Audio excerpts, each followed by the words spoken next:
first place, and that is their attraction to idols.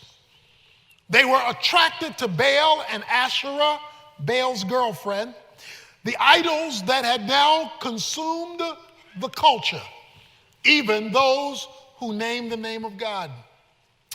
We've defined an idol already, but just so that we review, an idol is an unauthorized noun, person, place, or thing that you look to get a need met. It's an unauthorized person, place, or thing, an unauthorized noun that you look to for that thing to be the source of a need being met. Something God has not approved, but you're looking to it to be the source of your provision. That's an idol. Granted, we over here don't worship trees by and large, or the moon or the stars. Well, I can't really say that because folks are still checking their horoscopes as an unauthorized source. Because the Bible says when you check astrology to find your source and your direction based on the movement of the stars or the month you were born or any of the like, you have appealed to an unauthorized source to be the definition of your needs being met and the definition of your identity. So that is idolatry. So you may not do any of the things people may do. You just have an American idol. You just look at what's happening in the culture and you gravitate to that, whether it's people or power or possessions or whether it's prestige, whatever it is, you are looking to that thing as the source of your provision. Now, when you understand that is the biblical definition of idolatry, then you understand that you can be right here, right now, today, and be an idol worshiper. Because while you're sitting in church, God is not your source. He's a point of reference, but he's not your source. And so we have seen some of the supernatural activity of Elijah, and we've tried to say this transfers over to you today. The principle of God's supernatural work that we're discovering in his life relates to your life. We come in chapter 18, and we come to a place where now the prophet Elijah confronts King Ahab. He confronts King Ahab, and he confronts him in chapter 18, verse 17. And when Ahab saw Elijah, Ahab said to him, "Is this you, you troubler of Israel?" In other words, you getting on my nerves, Ahab says. "Is this you, Elijah, you bringing all this trouble to Israel?" Elijah responds in verse 18, "I have not troubled Israel, but you and your father's house have, because you have forsaken the commandment of the Lord and you have followed the Baals." You follow the idols. Elijah is not concerned about being politically correct. So he refuses to be politically correct. He says, "Ahab, you have brought this about because of your pursuit of idolatry. You've caused the heavens to shut up. It's no longer raining. The culture's in trouble because you have pursued another god." One of the reasons you're seeing all of this chaos around us, even in our culture and in our country, is because we have forsaken the Lord our God.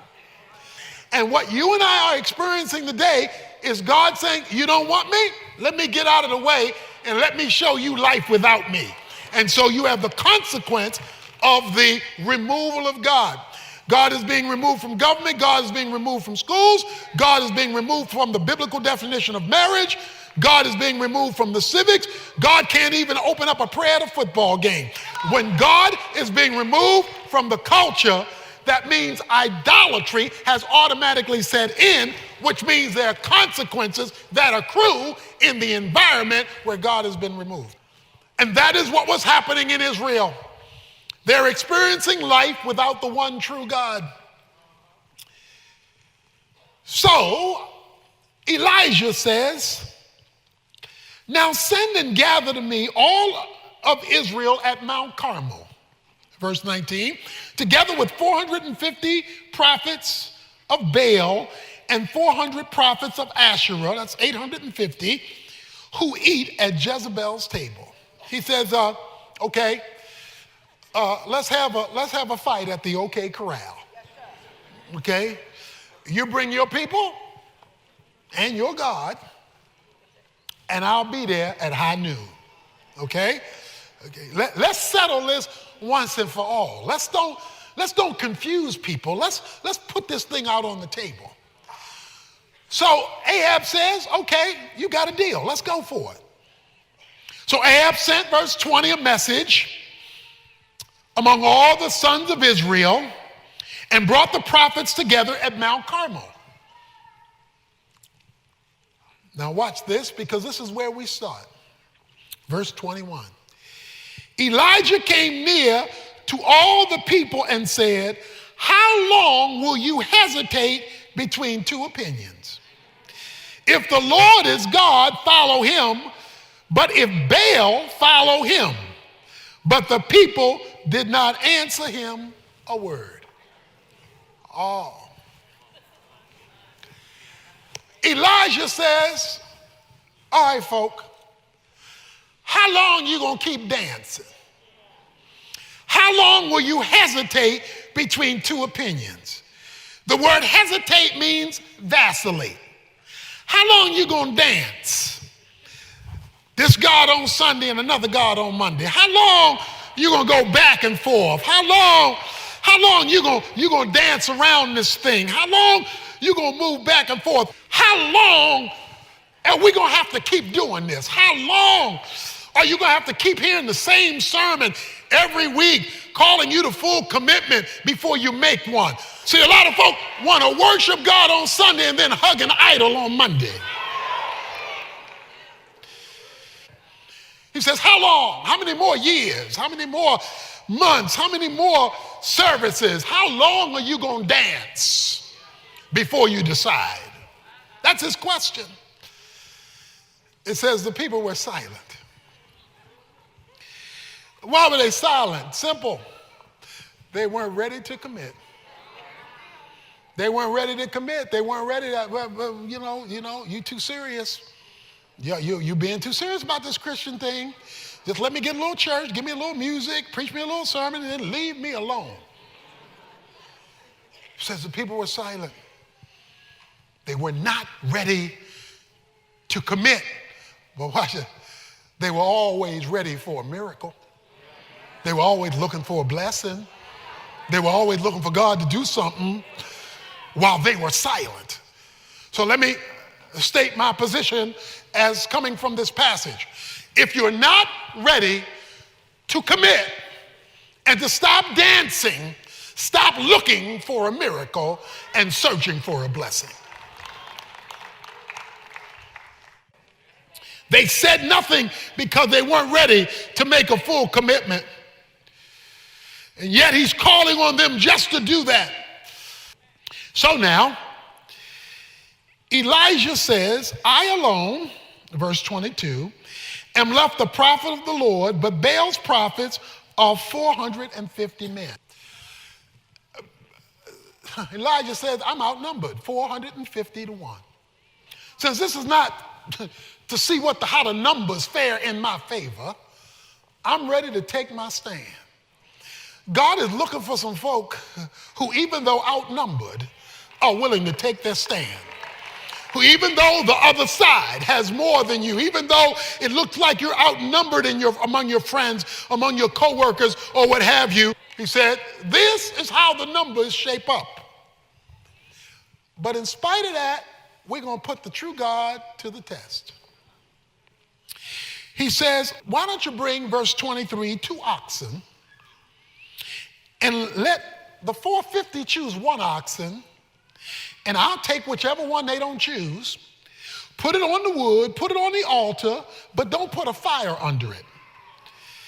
And then you 450, you call on the name of your God and tell your God, light the fire. Okay? Tell your God, be the Ohio players, fire. Tell your God to light it up. And then I'm going to call on my God. And let's see whose God is the God of fire. Now, unless you understand Baalism, you can't appreciate this, but Baal was the god of fire, the god of the sun.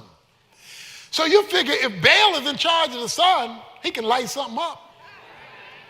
So he's challenging him at the very core of the greatness of their God. Says, let's see what your God can do. So they agree. He is so confident in his commitment to God that he will challenge the majority. Oh, do we need some committed Christians today who are so committed and so confident in their God, they don't mind being outnumbered. Because they understand that once God, the true God, is in the equation, the numbers shift. So he says, come on, let's don't talk. Let's do this thing. Let's do this thing. And so here's what they do. The 450 agree. And so they chose the ox, and verse 26, they took the ox and prepared it in the name of Baal. And from morning to evening, they were saying, oh, Baal, answer us. But there was no voice. No one answered. And they leaped about the altar which they made.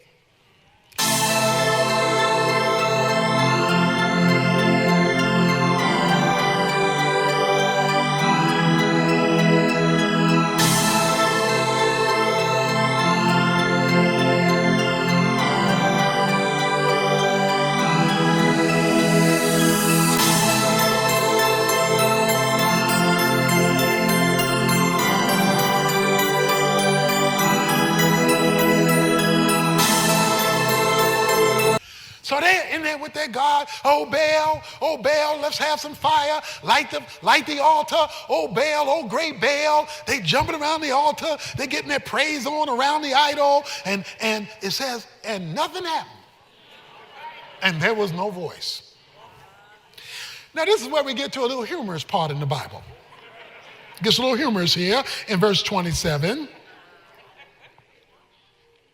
Because it says, at about noon, that Elijah mocked them.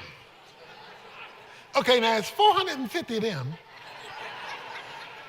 And it's one of you. This ain't the time to be making fun of folk. But Elijah just standing there, and he mocks them. And look at how he mocks them. He says, why don't you call out louder? Call out verse 27 with a loud voice. Y'all ain't screaming loud enough. He can't hear you. He says, but he is a God. Maybe he's occupied. Okay? He's got another meeting going on and he can't get to y'all right now, so maybe that's why nothing happening. Or maybe he's gone aside. Now, gone aside means maybe in the bathroom. Gone aside means he's doing number 2. That's what gone aside means. Or maybe he hadn't gone aside. Maybe he's on a journey. He's on a trip. You know, he's taking a vacation. Or perhaps he's snoring. He says maybe he's asleep and you need to wake him up. So why don't you sing a little louder, praise a little louder, pray a little louder, and wake up your God. Well, all he did was tick them off, because in verse 28 it says, they cried out with a loud voice, and they cut themselves according to the custom with swords and lances until the blood gushed out of them. When midday was past, verse 29, they raved until the evening sacrifice. There was no voice, no one answered, no one paid attention. Then Elijah said to all the people, come close. Come close. So all the people came near to him, and he repaired the altar of the Lord, which had been torn down. Okay, let me stop there. Let me stop there. It says he repaired the altar which had been torn down. That means they had religion without commitment, because the altar hadn't been used. Now, what would they do on the altar? Sacrifices. Why would they make sacrifices? To deal with sin. So what they were doing was having religion without dealing with sin. They did not want to deal with the spiritual realities in their lives because Baal let them go where they wanted to go, do what they wanted to do, act what they wanted to act. Baal did not put any boundaries or restrictions on them. And that's not the God they wanted all week. That's good enough for Sunday. Now give me my 6 days. But they wanted that God to be the God of the supernatural. So the altar was left unattended. The spiritual issues were not addressed, but yet they had enough religion to claim God. You ought to be tired of religion by now. Religion can't change you, religion can't help you, and religion certainly won't bring heaven down to earth. What you need, and I need, and we need is a relationship, but you can only have a relationship on God's terms, and you can't have a relationship on God's terms if you got another God waiting for you tomorrow. That is another source of your identity and your reality. And so Elijah took 12 stones, according to the number of the tribes of the sons of Jacob, to whom the word of the Lord had come, saying, Israel shall be your name. So the prophet comes along, and here's what happens. He took the 12 stones, verse 32. So with the stones, he built an altar in the name of the Lord. He got the spiritual priority back in order. And unless we do that as a church, unless that's the main thing, every other thing is a waste of time. He got the altar back, the spiritual part back, the confession of sin and the pursuit of righteousness back. The altar represented all that. And then he made a trench around the altar large enough to hold 2 measures of seed. So he digs this hole around the altar. Now watch what he does here. He arranges the wood, verse 33, cuts the ox into pieces, lays it on the wood, and he said, fill 4 pitchers with water and pour it on the burnt offering. Now wait a minute. If you're trying to light up something, you don't pour water on it. You're not trying to pour water on it. You want to keep it dry so that it lights quickly. But he pours water on it. Oh, but that's not all he does. Because according to verse 24, he says, do it a second time. So they pour water on it. They wet the wood, wet the ox, wet everything. He says, pour 4 more pitchers on it. So, okay, he does it again. Oh, but is he finished? No, do it a 3rd time. And they did it a 3rd time. So he prays. And he prays at the evening sacrifice, O Lord, verse 36, the God of Abraham, Isaac, and Jacob, the covenant-keeping God, today let it be known that you are God in Israel. I am your servant, and notice this, I have done all the things at your word. Let it be known what you will do when people are committed to you and your word. In other words, I'm not like y'all, I ain't dancing.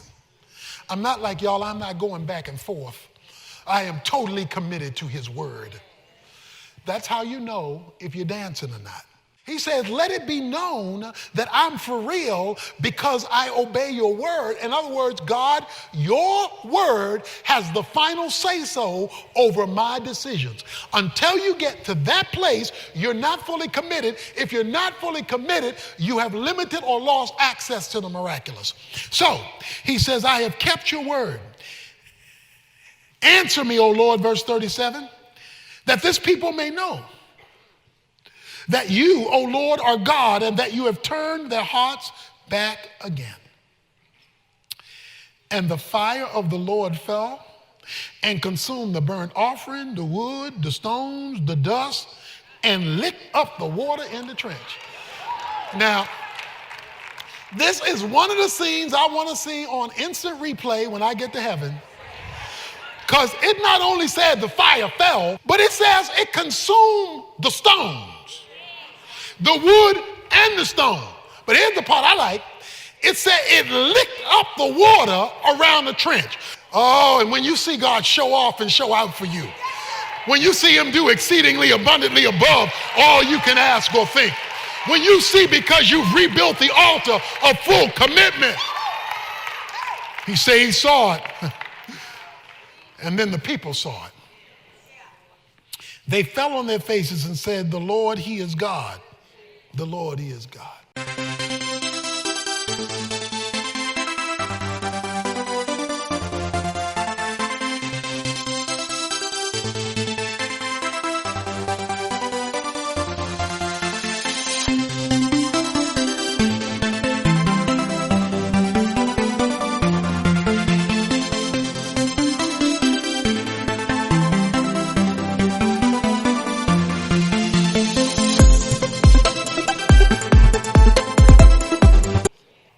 Does anybody here know what a hillbilly road bump is? A hillbilly road bump is an armadillo dead in the middle of a road.